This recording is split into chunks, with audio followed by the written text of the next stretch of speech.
Le restaurant Coco Blue, situé parc de Caricura-Land à Sainte-Anne, Guadeloupe, vous invite à son prestigieux réveillon de la Saint-Sylvestre. Dîner, spectacle, piano-bar.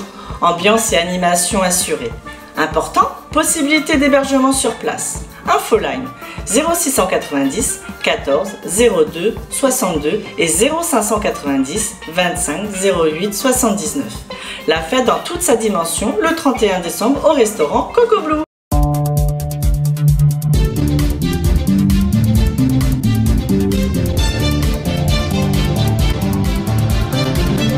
C'est la joie en Guadeloupe depuis l'élection de Indira Ampio, Miss Guadeloupe 2022, devenue Miss France 2023. Ainsi, depuis quelques heures, nous parviennent de nombreux messages de félicitations. Le député Max Batiazin adresse ses sincères et vives félicitations à Indira Ampio 2023, jeune étudiante guadeloupéenne, dit-il, de 18 ans, pour sa belle envolée qui la consacre Miss France 2023. Victoire Jasmin, sénatrice de la Guadeloupe, félicite elle aussi chaleureusement Indira, couronnée Miss France 2023, après s'être distinguée, dit-elle, de la meilleure des manières, notamment lors de l'épreuve de culture générale. La sénatrice de la Guadeloupe salue le travail remarquable depuis plusieurs années par le comité régional guadeloupéen de Miss France et Sandra Bisson, déléguée régionale pour la préparation globale de ces jeunes femmes. Le président du conseil départemental, lui aussi, Guy Losbar, adresse ses chaleureuses félicitations à notre ambassadrice, dit-il, Indira, dont l'intelligence, la beauté irradiante et la classe ont transporté les spectateurs, téléspectateurs et le jury de Miss France 2023.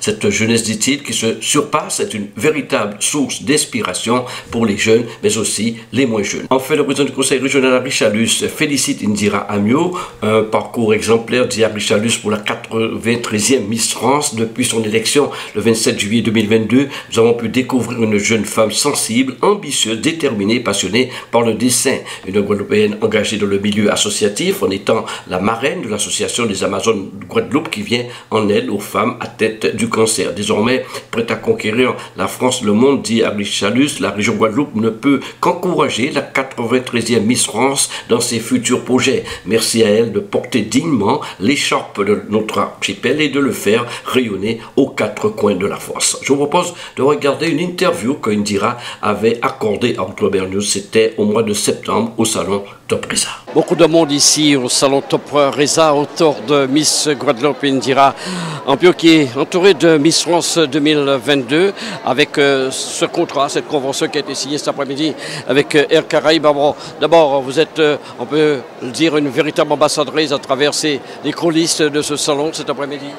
Oui, une véritable ambassadrice. Je partage les valeurs de la Guadeloupe et j'essaye de mettre en avant la vie de chaque Guadeloupéen. Alors comment vous vivez ce moment? Parce que nous sommes là au Top Reza, il y a énormément de monde, vous avez été élu. Vous attendiez à tant de choses autour de vous? C'est un honneur, c'est vraiment une fierté. J'ai eu l'occasion de passer dans chaque salon et c'est vraiment un apprentissage, je trouve, parce qu'on peut découvrir la diversité de chaque pays. Donc c'est particulièrement intéressant et je suis vraiment heureuse. Comment vous allez, je suppose que vous appréhendez ce moment, hein, cette étape finale d'élection de Miss France. Il va falloir se préparer. Il y a des choses en coulisses qui se préparent parce que c'est important.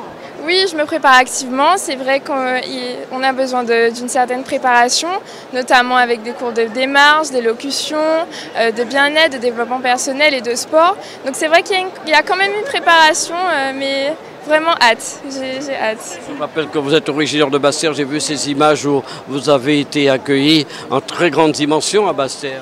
Oui, c'est vrai que samedi dernier, nous avons fait un défilé à Basse-Terre et puis j'ai pu revoir ma ville d'origine, mes amis, ma famille, mes proches et puis surtout toutes les personnes qui m'ont soutenue.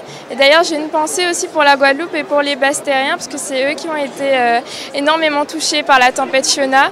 Donc j'ai une grosse pensée pour vous, pour tous les sinistrés. C'est compliqué, c'était une tempête assez intense. Donc vraiment une grosse pensée et je vous envoie toute mon aide et mon soutien.